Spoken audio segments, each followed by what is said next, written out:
de amor. Sempre aqui terei que lutar, logo em paz vou descansar, e grande gozo para minha alma, ouvir de Cristo chamar.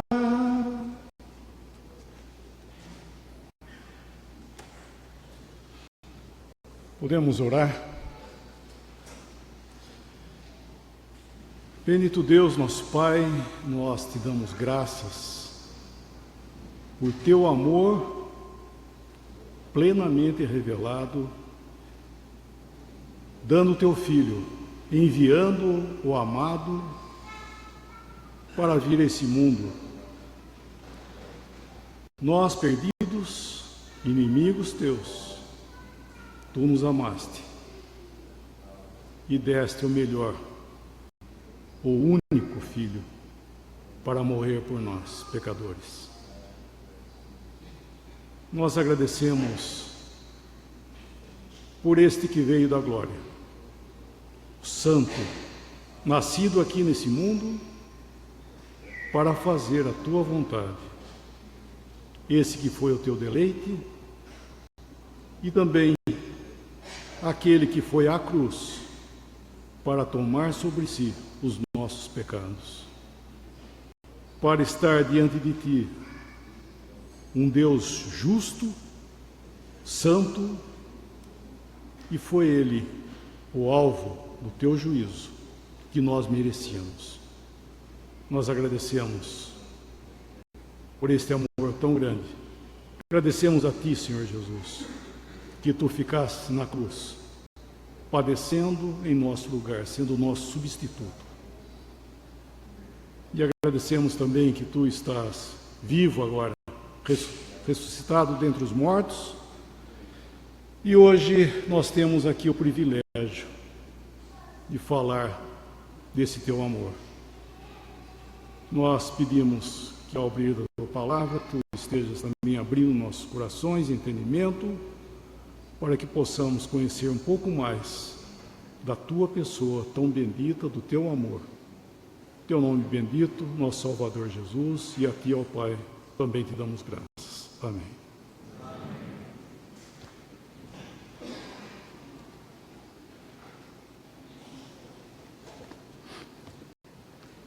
Eu gostaria de ler uns versículos no Velho Testamento,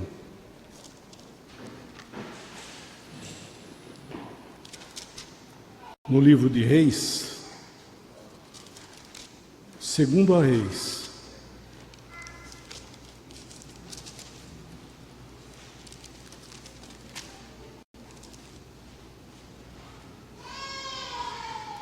segundo livro dos Reis, capítulo 5.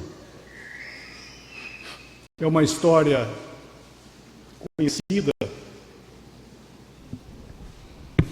para os cristãos, e vamos ver alguns versículos. Segundo a Reis, capítulo 5, versículo 1. E Naamã, chefe do exército do rei da Síria, era um grande homem diante do seu senhor, e de muito respeito, porque por ele o Senhor dera livramento aos sírios, e era este varão um homem valoroso, porém leproso.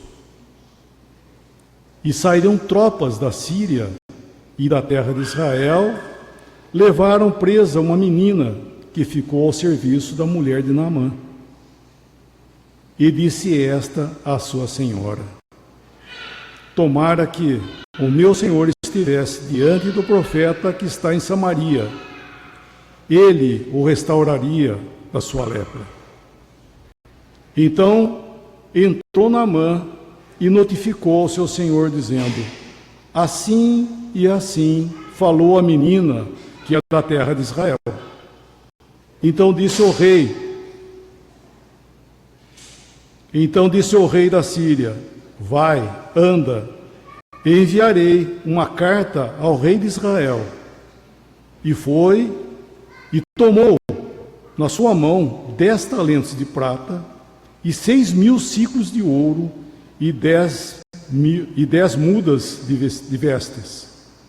E levou a carta ao rei de Israel, dizendo: logo em chegando a ti esta carta, saibas que eu te enviei Naamã, meu servo, para que restaure da sua lepra. E sucedeu que, lendo o rei de Israel a carta, rasgou as suas vestes e disse: sou eu Deus para matar e para vivificar, para que este viesse a mim, para que este envie a mim, para eu restaurar a um homem da sua lepra? Pelo que deveras notai, peço-vos, e vede que busca ocasião contra mim. Sucedeu, porém, que ouvindo Eliseu, o homem de Deus, que o rei de Israel rasgara as suas vestes, mandou dizer ao rei: por que rasgaste as tuas vestes? Deixai vir a mim, e saberá que há profeta em Israel. Veio, pois, Naamã, com seus cavalos e com seu carro, e parou à porta da casa de Eliseu. Então Eliseu lhe mandou um mensageiro, dizendo: vai, lava-te 7 vezes no Jordão, e a tua carne te tornará, e ficarás purificado. Porém Naamã muito se indignou e se foi, dizendo: eis que eu dizia comigo, certamente ele sairá, por-se-á em pé, e invocará o nome do Senhor seu Deus, e passará a sua mão sobre o lugar, e restaurará o leproso. Não são, porventura, Abana e Farfar, rios de Damasco, melhores do que todas as águas de Israel? Então não me poderia eu lavar neles e ficar purificado? E voltou-se e foi com indignação. E então chegaram a ele os seus servos, e lhe falaram e disseram: meu pai, se o profeta te dissesse alguma coisa grande, uma grande coisa, porventura não a farias? Quanto mais dizendo ele: lava-te e ficarás purificado. Então desceu e mergulhou no rio Jordão 7 vezes, conforme a palavra do homem de Deus. E a sua carne tornou como a carne de um menino, e ficou purificado. Então voltou ao homem de Deus, ele e toda a sua comitiva, e veio e pôs-se diante dele e disse: eis que tenho conhecido que em toda a terra não há Deus senão Israel. Até aí, tá bom.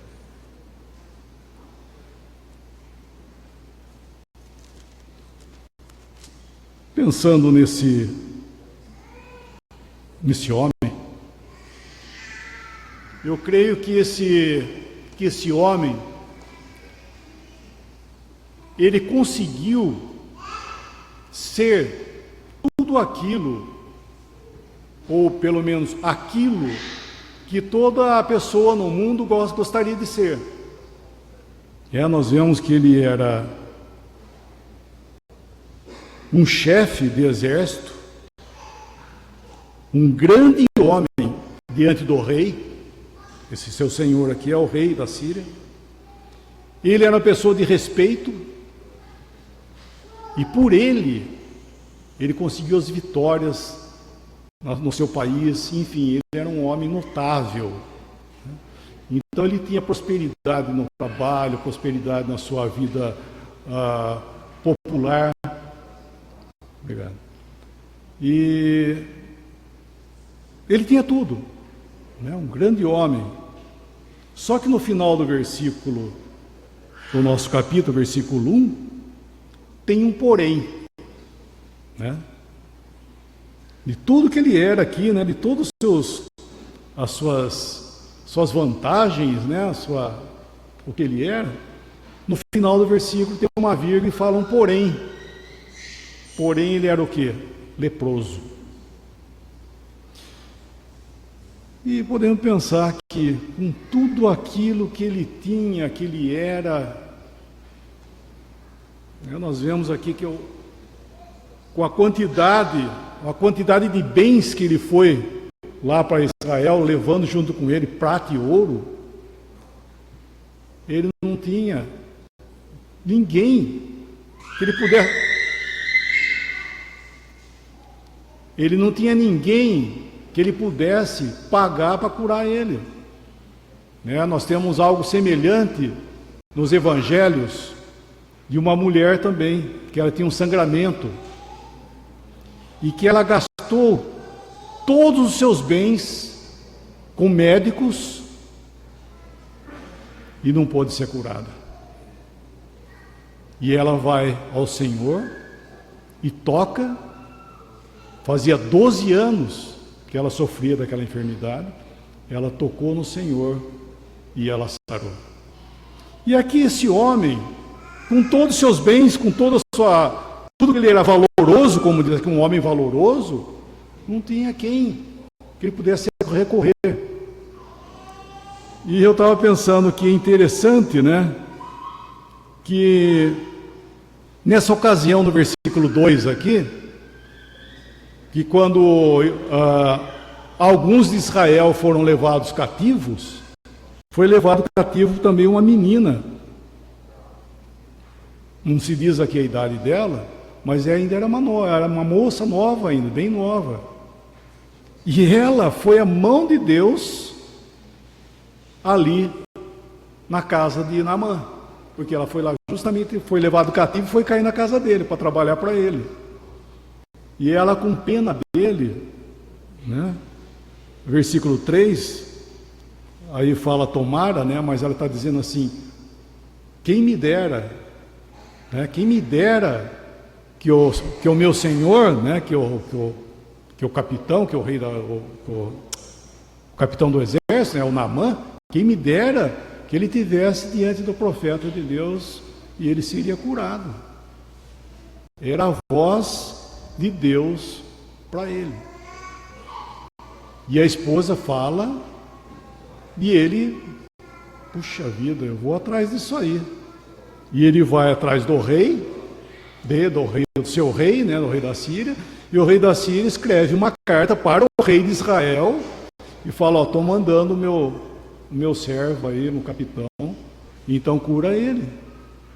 Mandou um monte de presente.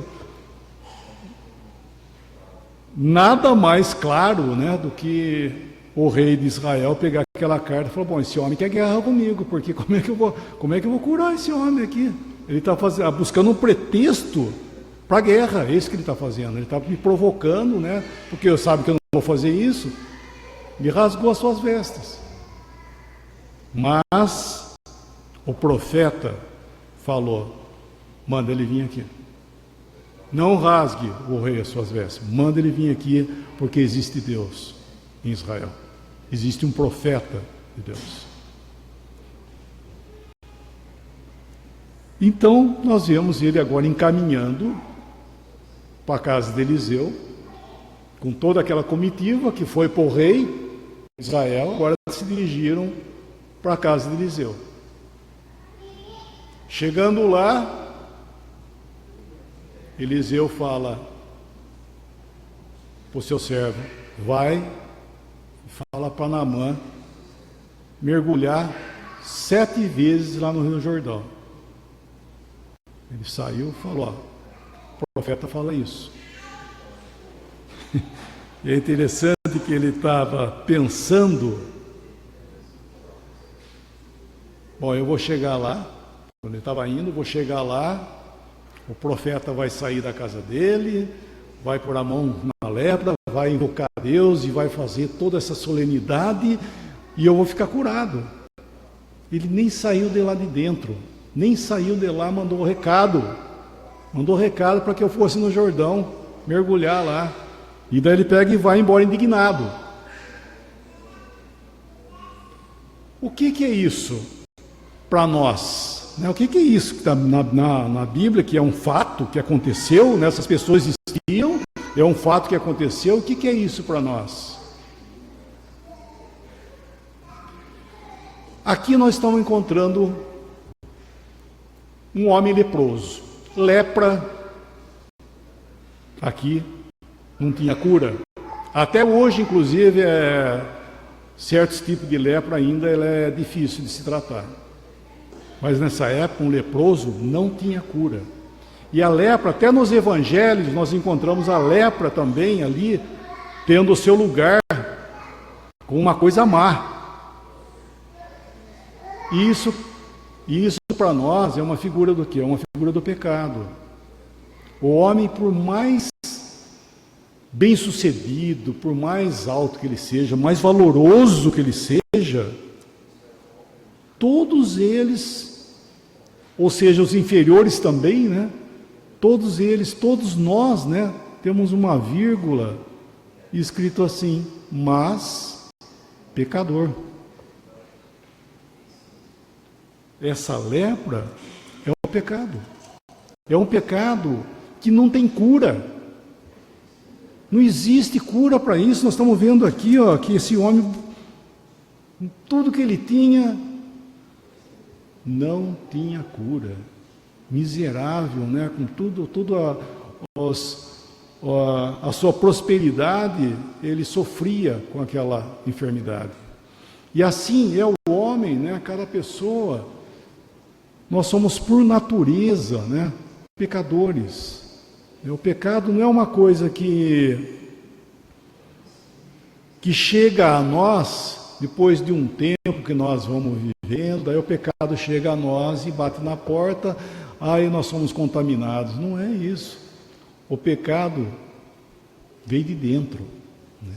As crianças, né? Uma criança nasce, ai que bonitinho, que lindinho, ai, parece com o pai, parece com a mãe, coisa e tal, bonitinho. Sabe o que é? Ali, um pecador. Só basta dar o tempo para ele fazer o quê? Ele dá o fruto daquilo que ele é o pecador. Ele vai pecar. Né? Nós pecamos porque nós somos pecadores. Nós não somos pecadores porque pecamos. Pelo contrário, né? Nós estamos dando o fruto daquilo que nós somos, pecadores. Então, se naturalmente dizendo, cada planta, né, ela vai dar o fruto de acordo com aquilo que ela é. Uma laranjeira, ela vai dar o quê? Manga? Não, ela vai dar laranja. E assim é o pecador. Ele vai pecar. Não precisa nem fazer força para pecar, ele peca. É espontâneo, né? Ele dá o fruto dele. Então esse homem aqui, ele estava buscando solução para isso. Então o que ele fez? Veio com essa comitiva, né, de pessoas, de bens, para tentar fazer o quê? Comprar. Ele queria comprar a cura dele.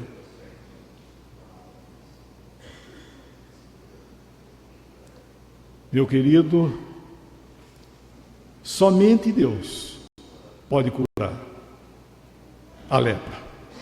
Somente Deus pode dar perdão de pecados. Como? Passando por cima? Será que Deus passa por cima de pecado?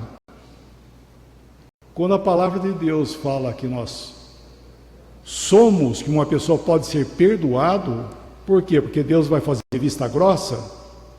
Você vai lá e fala assim, Deus, por favor, faz vista grossa. É isso? Não, Deus não perdoa pecado, tá? Deus não perdoa pecado. Então nós temos uma história maravilhosa do socorro de Deus para o pecador. Como? O Senhor Jesus veio a esse mundo para salvar. Ele veio buscar e salvar o perdido. Nós devemos entender que essa pessoa que nasceu aqui nesse mundo, por Maria, pela Virgem Maria, ele veio da glória, ele veio do alto. A maravilha, né, da pessoa, da manifestação de Cristo nesse mundo, não era mais uma criança, não era mais um homem nascendo nesse mundo, como acontece sempre, né? As pessoas vão nascendo, passam a existir, né? E vão nascendo, são gerados pelos seus pais e nascem, mas aqui nós estamos encontrando na pessoa de Jesus. Vamos ler um versículo em Lucas, da anunciação do nascimento do Senhor para Maria, quando o Gabriel fala com Maria.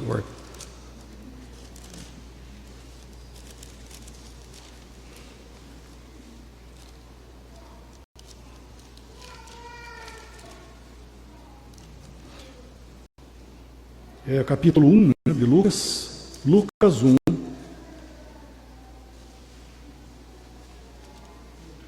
Versículo 34. E disse Maria ao anjo: como se fará isso, visto que não conheço o homem, ou varão? E respondendo o anjo, disse-lhe: descerá sobre ti o Espírito Santo, e a virtude do Altíssimo te cobrirá com a sua sombra. Pelo que também o santo, outra versão fala, o ente santo, que de ti há de nascer, será chamado Filho de Deus. O ente santo que de ti há de nascer. Ou seja, aquele que ia nascer era o Santo de Deus. E que ele não era alguém que estava sendo nascido ali naquele momento, estava sendo gerado naquele momento. Ele estava vindo ao mundo, né? Era Deus vindo, por isso se chama Emmanuel, era Deus vindo ao mundo. Vocês lembram que um versículo de Mateus capítulo 1? Mateus 1, ó.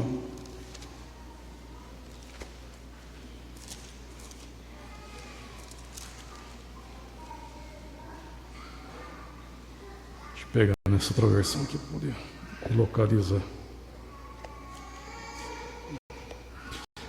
Mateus 2, capítulo 2 de Mateus. Quando os magos vão a Jerusalém para consultar acerca do recém-nascido o filho de Davi, e eles vão onde? Eles vão a Herodes para perguntar onde é que está esse rei que nasceu. Então Herodes reúne os principais. Versículo 4, capítulo 2, versículo 4. E congregados, né, Herodes, no versículo 3, né, ouvindo isso, perturbou-se, e toda Jerusalém com ele, e congregados todos os principais dos sacerdotes, os escribas do povo, perguntou-lhes onde havia de nascer o Cristo. E eles lhe disseram: em Belém da Judéia, porque assim está escrito pelo profeta: e tu, Belém, terra de Judá, de modo nenhum és menor entre as capitais de Judá, porque de ti sairá o guia que há de apacentar o meu povo de Israel.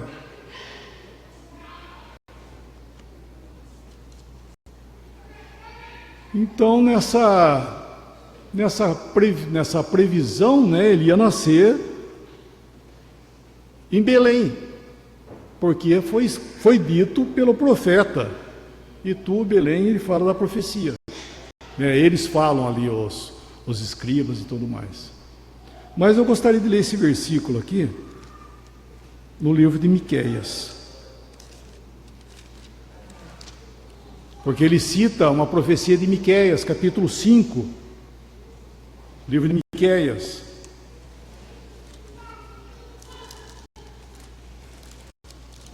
Miqueias depois de Jonas, antes de Naum. Miqueias, capítulo 5. Acharam, hein? Miqueias, capítulo 2, versículo 5. Capítulo 5, versículo 2.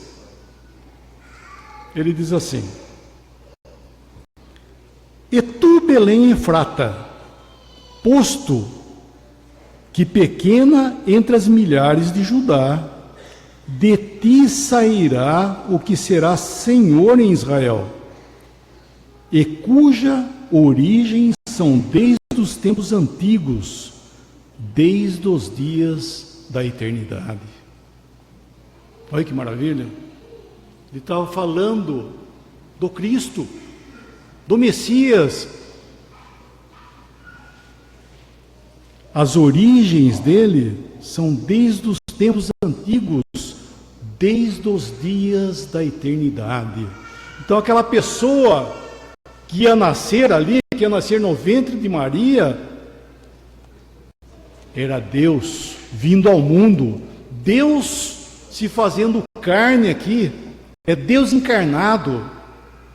Não era mais um homem nascendo nesse mundo, não. Era Deus vindo ao mundo por amor de nós, pecadores. Deus vindo aqui, se fazendo homem, nascendo no ventre daquela virgem. Por que virgem? Porque ele não foi concebido pela vontade de homem algum, gerado por homem, e sim gerado de Deus. E aqui estava Deus feito homem e se fazendo homem para nunca mais deixar de ser. E ele veio aqui em uma vida que ele podia e pôde e fez ir para a cruz do Calvário. Não foi um acidente, como muitos falam, ai coitado, foi para a cruz, né? Porque ele foi à cruz realmente rejeitado nesse mundo, mas ele foi à cruz por amor de você, por amor de mim. A lepra que nós estamos encontrando ali no Naamã, que é a nossa lepra, que é o pecado, só podia ser curada por esse homem, Senhor Jesus. Por isso que aquela mulher que eu citei, que fala nos evangelhos, ela com o seu problema de saúde, ela foi lá e tocou nele, e ela sarou imediatamente. Por quê? Porque realmente ele era cura, né? Aliás, o Senhor, quando esteve aqui nesse mundo, todos que se chegavam a ele eram beneficiados, não é verdade? Todos chegavam a ele, não importa a doença, eram curados, até mortos, ressuscitados, trazendo de volta a vida outra vez. Se esse mundo tivesse recebido o Senhor Jesus, toda essa desgraça, né, cessaria. Nós vemos que hoje um hospital, por exemplo, hospital é um monumento que um dia nós rejeitamos ao Cristo. O Senhor Jesus foi rejeitado um dia, que esse que podia curar todas as enfermidades, nós rejeitamos ele. E o que ficou? Ficou aí os hospitais, os cemitérios, os ladrões, a corrupção. Por quê? Trocado a troco de Barrabás e, enfim, tudo isso aí que é o mundo está aí. Mas ele foi à cruz para tratar de algo muito mais da profundeza do que apenas, se é que posso dizer apenas, curar as nossas enfermidades físicas. Ele veio para tratar desse problema que está cada um de nós, temos em nós essa doença que se chama pecado, que nos coloca à parte de Deus, longe de Deus. E ele veio para receber o castigo que nós merecemos por causa do pecado. O juízo de Deus, que é contra o pecado, contra o pecador, se não tiver cura, o homem um dia, ele vai ter que ser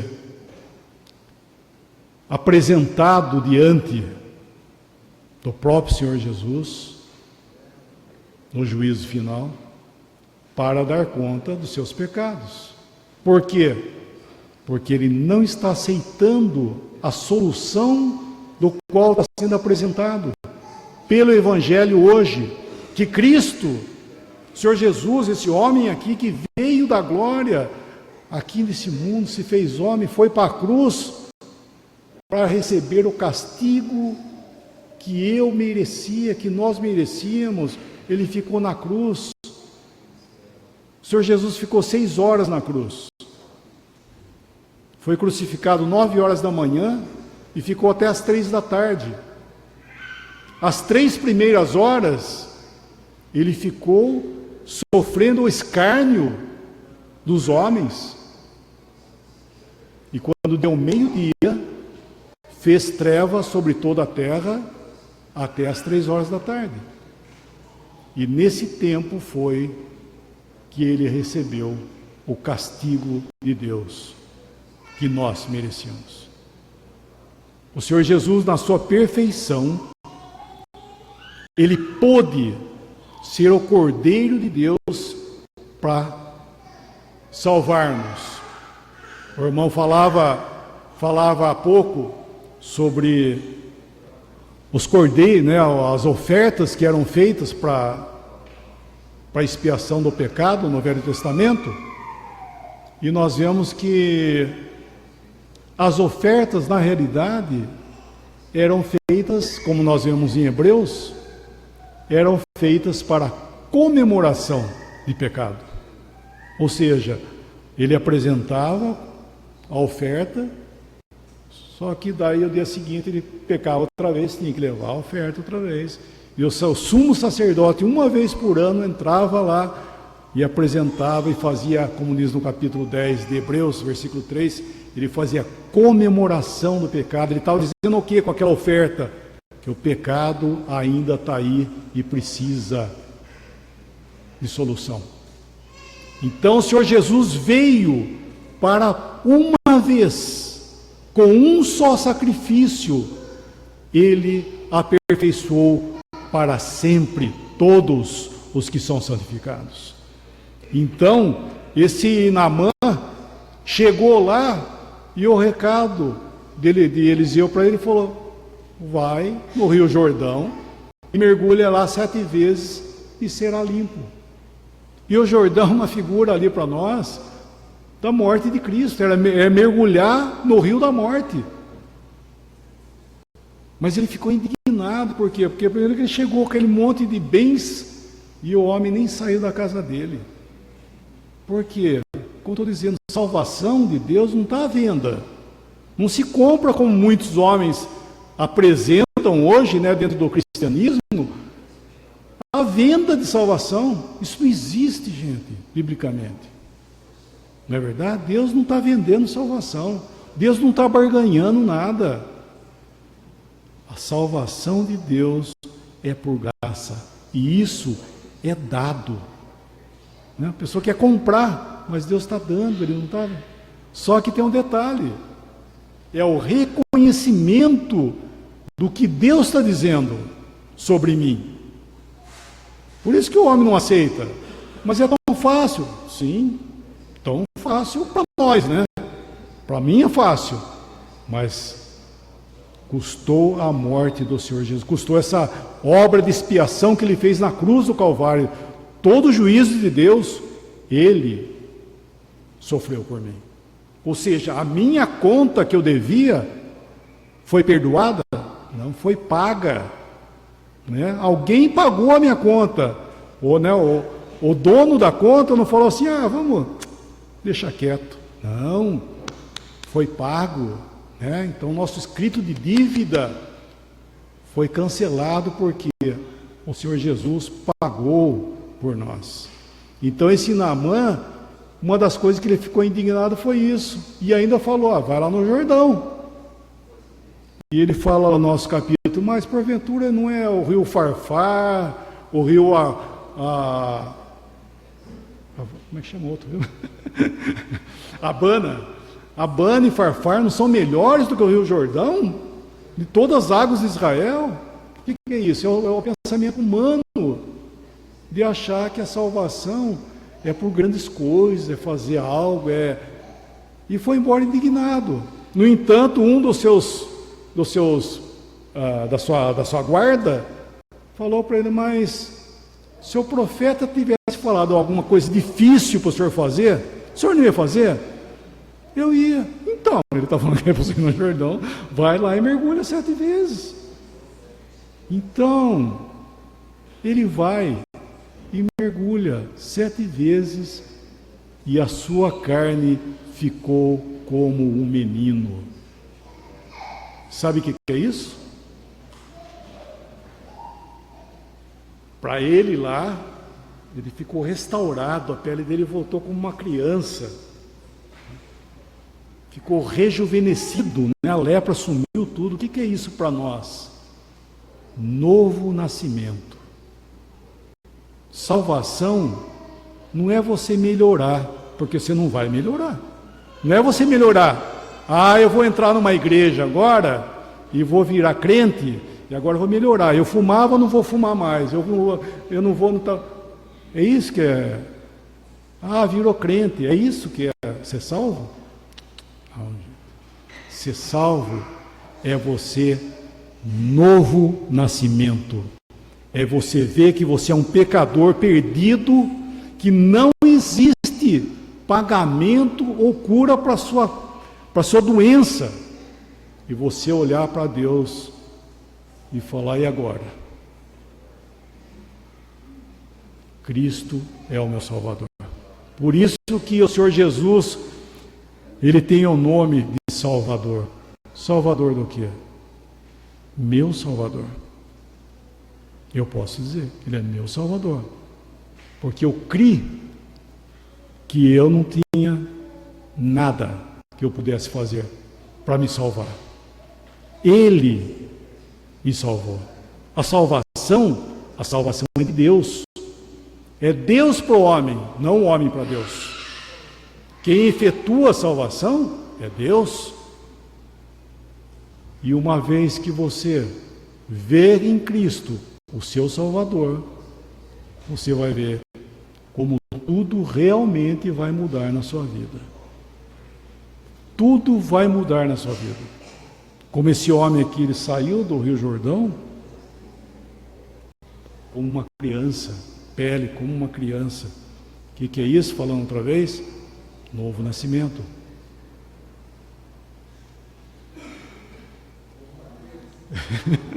Uma criança jogou.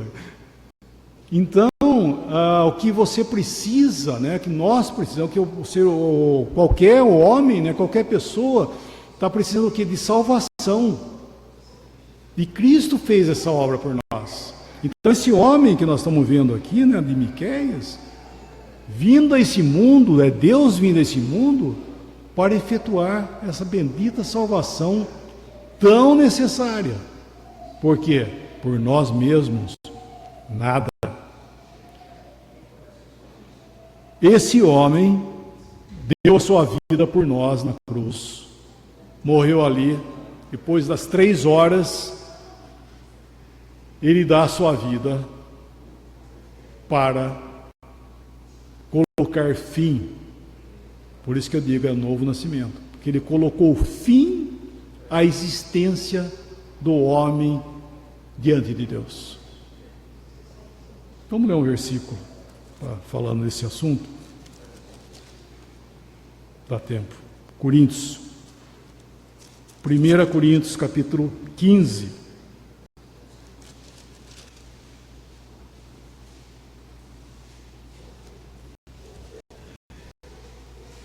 Primeira Coríntios 15.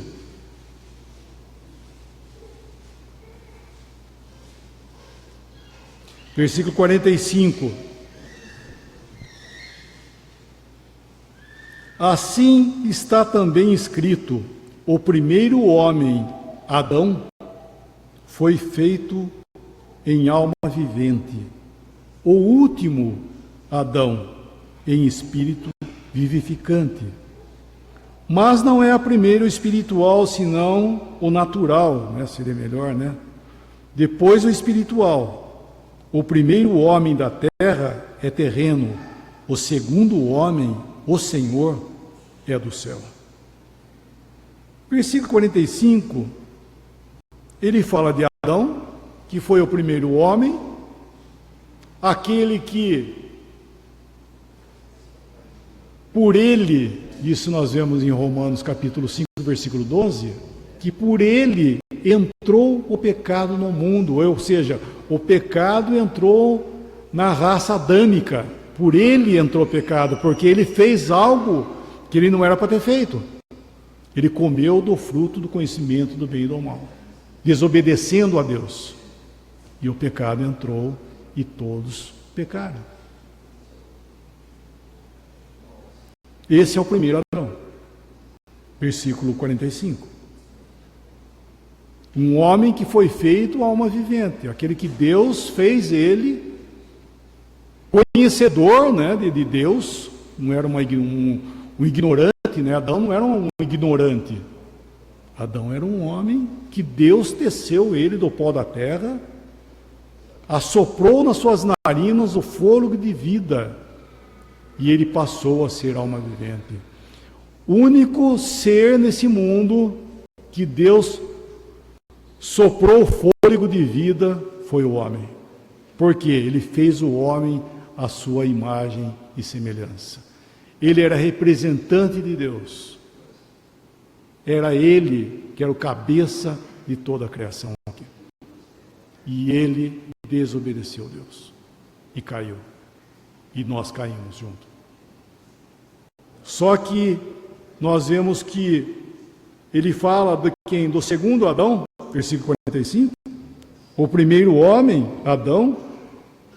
E depois ele fala o segundo Adão. Não. O último Adão. Não é isso? Versículo 45. O último Adão. Por que o último Adão? Porque Cristo veio justamente para colocar fim à existência desse homem caído. Então, por isso que eu digo que salvação, crer, é muito mais do que você querer mudar. É muito mais do que você querer mudar. Você querer mudar a sua vida para ficar melhor, para se achegar a Deus. Isso não tem. Isso é religião. Religião não funciona. É religião humana, quero dizer, né? Agora, a salvação de Deus, o que é? É você saber que Cristo colocou fim a essa existência. Só que nós vemos que ele não ficou na morte, como diz. Ele ficou essas horas na cruz, e as 3 últimas horas, falando outra vez, as últimas horas, foi onde ele padeceu o juízo de Deus aqui em vida. E quando ele consuma a obra, ele dá a vida dele, só que ele não fica na morte. Ele é ressuscitado ao 3º dia, conforme ele já havia dito. E essa ressurreição, o mundo não viu. O mundo, a última vez que viu o Senhor Jesus, foi lá na cruz. Não é verdade? O mundo, a última vez que viu a Cristo, foi na cruz. A sua ressurreição, ou na sua ressurreição, somente os seus discípulos ouviram, o mundo não viu. E ele se apresentou durante 40 dias e subiu e foi para a glória. Nós temos um homem hoje na glória, fazendo o quê? Dando salvação, plena salvação. Creia no Senhor Jesus e será salvo. Salvo do quê? Da sua eternidade. Porque pense bem, aonde você estará 1 minuto depois que você deixar esse mundo. Não é verdade? Pense bem, você com essa doença que você está aqui, se você morrer, pense onde você estará 1 minuto depois que você sair daqui. Todos os seus bens, toda a sua fama, tudo que você teve, não tem valor nenhum. Do jeito que você vê esse mundo, é do jeito que você vai sair. Agora, uma grande coisa você pode pôr diferença na sua vida. Se você crê hoje, o seu destino eterno é mudado. E você tem que fazer isso hoje, aqui, em vida. Não é aquela história não, que mais um engano, né? Um dia lá a gente vê lá o que vai dar. Não pense isso não. Você tem que hoje resolver essa questão com Deus. É com Deus que você tem que resolver, não é aparentemente entre homens, é com Deus. E Deus está dando, né? Deus está dando a salvação por graça. Pela graça sois salvos. E isso não vem de vós. É dom de Deus. Não é de obras para que ninguém se glorie. Não é isso? Essa é a palavra de Deus. Eu gostaria de ler mais um versículo. Quase nosso horário já. Da sua urgência, ou seja, da nossa urgência, em Eclesiastes,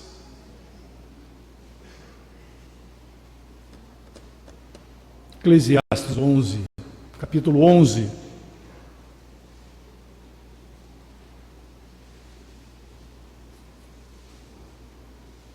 versículo 3.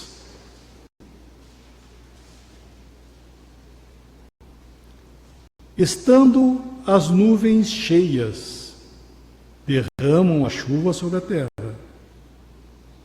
E agora, presta atenção. E caindo a árvore para o sul ou para o norte, no lugar em que a árvore cair, ali ficará. Será que Deus está preocupado com que lado que a árvore vai cair? A árvore que está ali? Estou falando de você. Você é responsável diante de Deus enquanto você está vivo.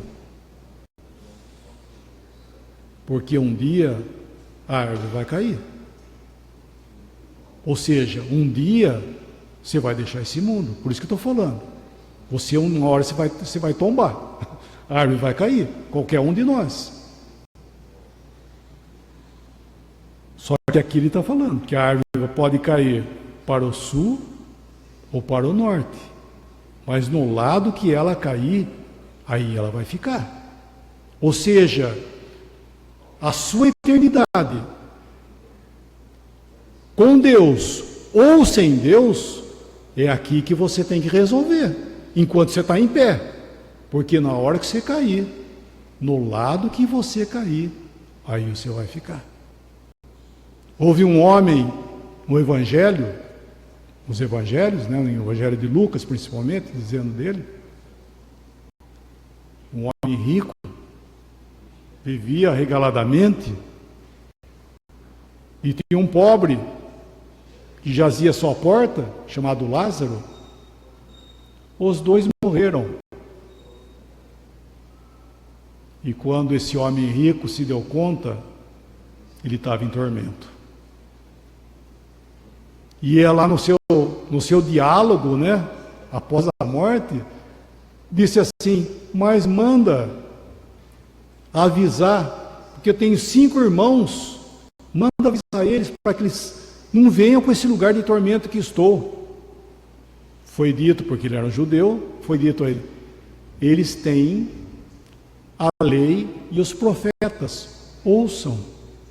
Ou seja, eles tinham a palavra de Deus, que eles tinham que atentar a ela. E assim está a palavra de Deus para nós hoje. Você tem que atentar o que Deus está falando. Não é o que você acha de si mesmo, é o que Deus acha.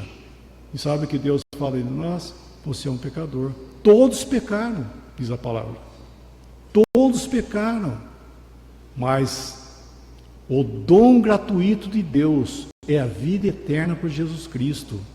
Esse é o outro lado, né? Porque existe esse terrível lado que é o salário do pecado. Isso nós estamos falando de Romanos, capítulo 6, versículo 23, que diz assim: porque o salário do pecado é a morte. Não é isso? O salário do pecado é a morte, ou seja, a sua doença vai te conduzir à morte, e essa morte não é morrer somente físico, é a morte de perdição eterna. Mas esse versículo não termina aí. Aí tem o mas de Deus. Mas, falando outra vez, o salário do pecado é a morte, mas o dom gratuito de Deus é a vida eterna por Jesus Cristo. É o lado de Deus dando salvação a um pecador perdido como qualquer um. Então esse evangelho, né, da graça, nós vemos que é Deus dando salvação pela graça por Cristo Jesus, para que você possa ser curado dessa terrível doença chamada pecado. Podemos orar? Nosso horário já. Deus abençoe a sua palavra e pense nisso. A árvore está em pé e o homem é responsável diante de Deus enquanto ele está vivo. Depois que ele deixar esse mundo, do lado que ele cair, aí ele vai ficar. Vamos dar graça. Bendito Deus e Pai, nós te damos graças por tão grande salvação. Obrigado pelo Filho amado. Obrigado, Senhor Jesus, por teres vindo a esse mundo mais uma vez, te damos graças por isso. Para vir aqui, para receber o castigo que nós merecíamos. Pensamos na cruz, na tua dor, o abandono, a tua provisão ali, sendo alvo do juízo de Deus que nós merecíamos. Nós agradecemos porque tu ficaste até o fim, entregando-se ali até a morte para nos salvar. E obrigado hoje, vivo, ressuscitado dentre os mortos. Nós temos esse anúncio maravilhoso que tu estás com teus braços abertos para receber a cada pecador que se arrepende. Obrigado por termos a Ti como Salvador. E mais uma vez, ó Deus e Pai, nós agradecemos por tão grande provisão. Também os Teus braços abertos para receber a qualquer pecador que se arrepende, que vê em Cristo salvação. Nós agradecemos por isso, agradecemos por esse dia que tivemos até aqui, mais um dia da Tua misericórdia nesse mundo. E assim nós desfrutamos da Tua graça ainda. E pedimos por todos aqueles que têm ouvido do Teu Evangelho, que na Tua paciência Tu possa ainda estar salvando por Cristo Jesus. Nesse nome tão precioso que nós agradecemos, o nome de Jesus, nosso suficiente Salvador. Amém. Amém.